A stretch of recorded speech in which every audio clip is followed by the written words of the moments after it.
Now, your expertise really is in central banks. And I think when you look at emerging markets and the route we saw in emerging markets, should that influence the Fed? Should it influence other central banks in the world to actually hold tight and watch what's happening in the emerging markets before they hike rates? Well, of course, they watch very well what's going on. But I must say that the primary objective of the various central banks in the industrial world is to make sure that their economies are stable and are growing, and in fact, this is the best way they can contribute to the emerging markets. One of the dangers in emerging markets is capital flows and probably not always being ready to deal with these flows in the appropriate way. I think that there are two scenarios. One is to say that Turkey and Brazil, all of these noises will be contagious and the rest will be like a domino effect.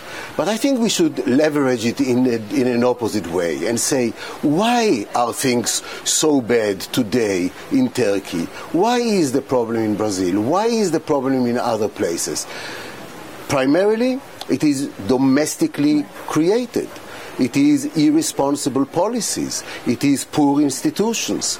And I think that once we look at it in this way, we have an agenda how the emerging markets should imitate those other emerging markets that have shielded themselves from that. Right. So I think that emerging markets is not a monolithic group, and they should all aspire to strengthen their domestic institutions. But Dr. Frenkel, when you look at what the Fed and what the Fed could do next, right, when hiking rates, should they be central bank to the world, or they just need to focus on the U.S. economy? Because partly this is a dollar strength story hurting the emerging markets.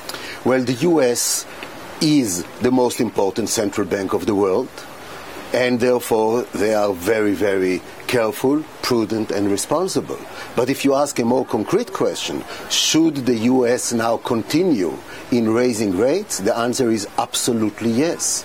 And the reason is that we have not seen such a good performance in the U.S. for many, many years. We may come to it a little later, but I can say that the U.S. economy is sufficiently strong and robust to justify the next move on rates. Today, of course, is also U.S. Jobs Day, so we'll see whether that strength really takes hold. But if you look at the Fed, we're late cycle.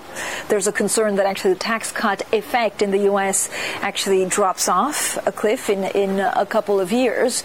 Do you worry that the economy in the U.S. could suddenly turn? The U.S. economy will turn, but it will not be suddenly, and it's very important what happens between now and then. The recovery has been long time in the making, and it is very robust.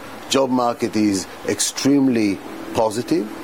Inflation even reaches the objective of the Fed, and therefore, yes, we are now at a very low interest rates relatively to where we should be. By the same token, when interest rates will rise, of course, it will create some mitigating effects. But the Fed needs also to prepare ammunition for the next turnaround. At the present time, interest rate is just too low to enable it to deal with the next crisis, even when it comes. So that's why it will be actually prudent to raise interest rates. Should the Fed worry about an inverted yield curve? Should they do everything in their power to stop that from happening?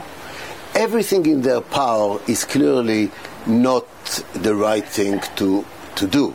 What the Fed should do is to do everything in their power to achieve its objectives. The yield curve is not an objective for the Fed. The yield curve is a manifestation of the state of the economy. It represents the link between short run and long run, but the Fed operates on the short run. It affects the long run through expectations, and that's why the steady as you go approach and the transparency is so important. That's the way the Fed can broadcast the long run into the short term. But in the past, every single time it predicted a recession. Every time we saw an inverted yield curve, it's basically the most accurate so far of an impending slowdown. Would this time be different? I'm not sure, and I'm not sure I would call it a recession, but I am pretty confident that the current performance of economic growth is not going to sustain itself with the current fundamentals. We have an issue of long-term budget issue, and the long-term budget and debt will come back to haunt us. By the same token, some of the measures that have taken place, on the supply side in particular, the reduction in the corporate tax rates, the repatriation of foreign investment, the deregulation, those will have long-term positive effects and are already having short-term positive effects.